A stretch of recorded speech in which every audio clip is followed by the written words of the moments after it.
Hello, everybody, and welcome to the newest episode of the Straight No Chaser podcast.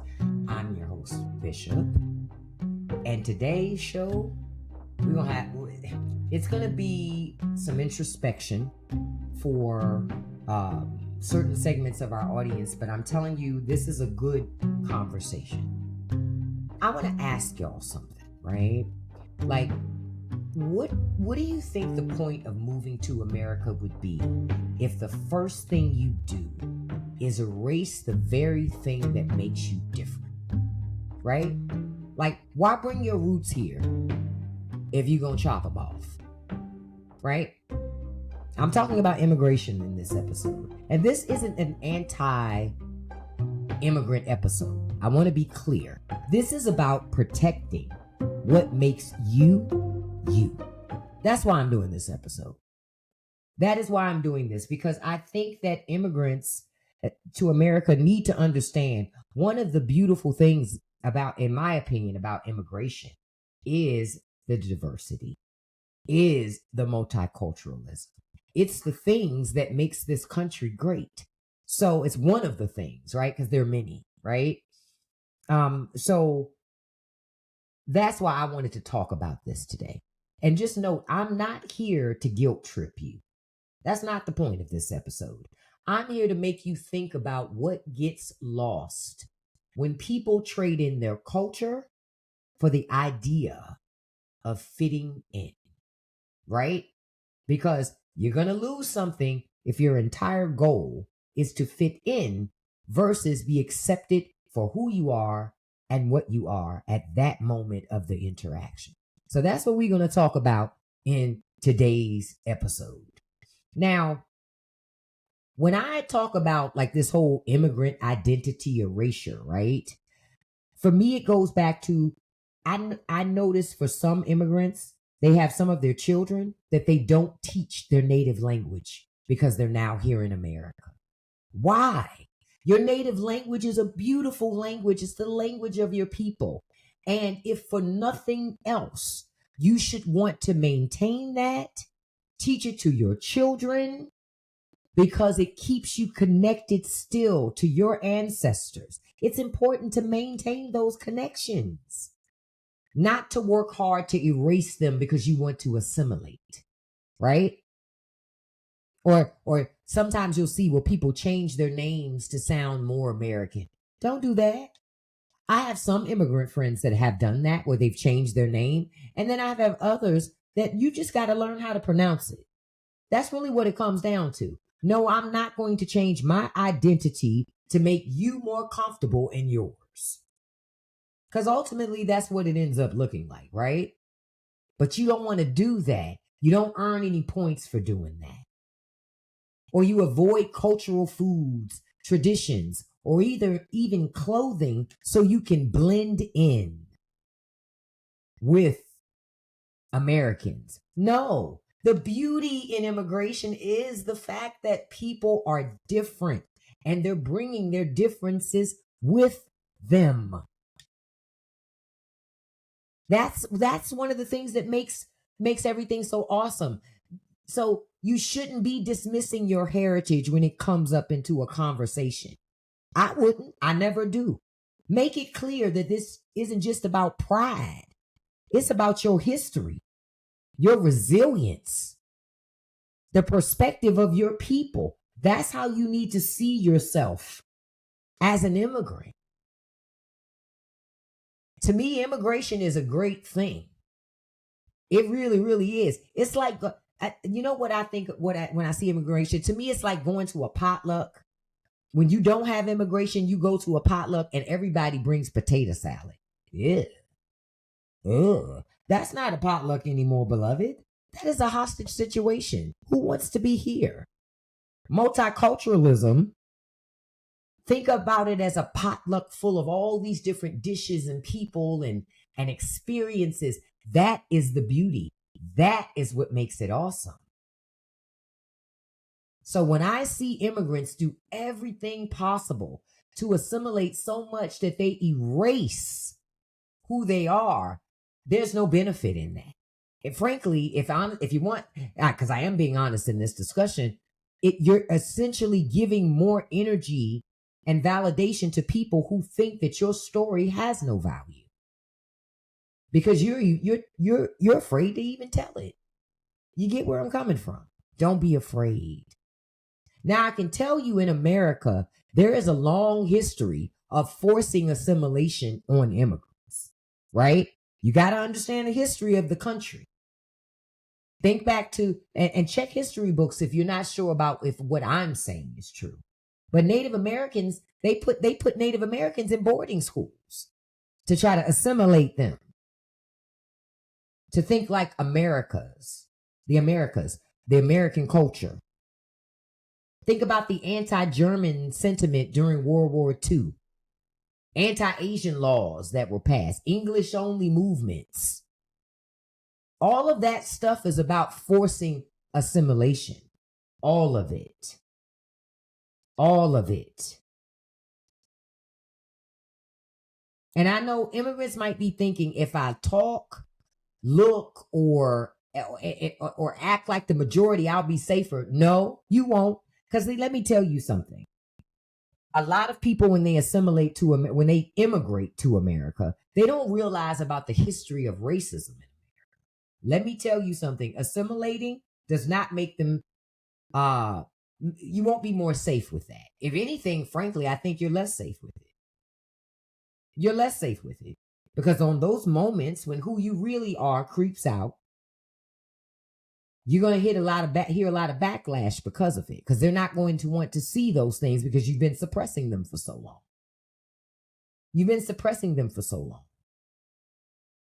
And I know for many immigrants, you feel like I have to do these things because if I don't do these things, I can't get jobs. I can't do this. I can't do that.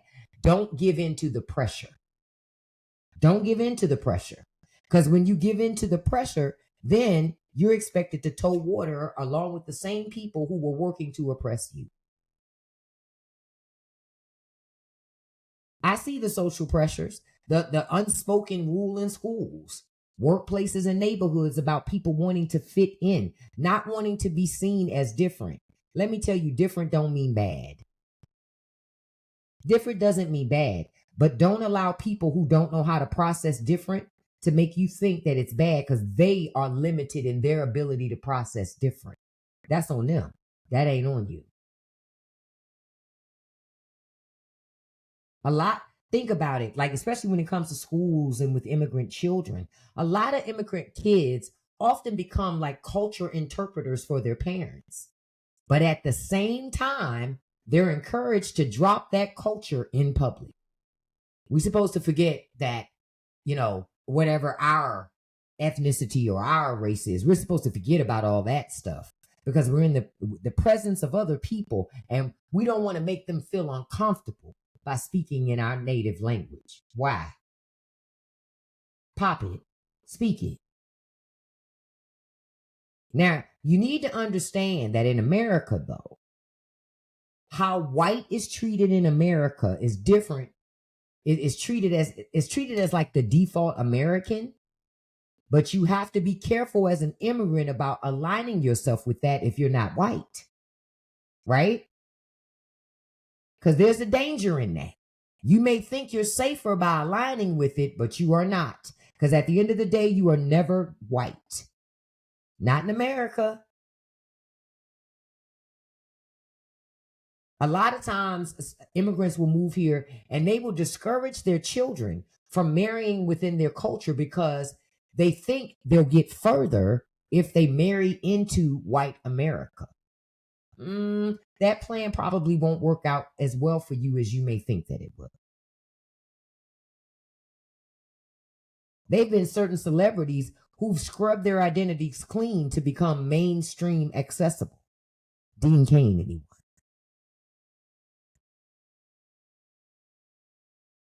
For many, whiteness is a cultural goal.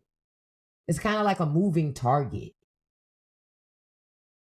And the thing is, you can do all that you want to do to align with it, and you will still never arrive at your destination. Because at the end of the day, if you don't have the complexion for the protection, you're never going to get it. So don't assimilate.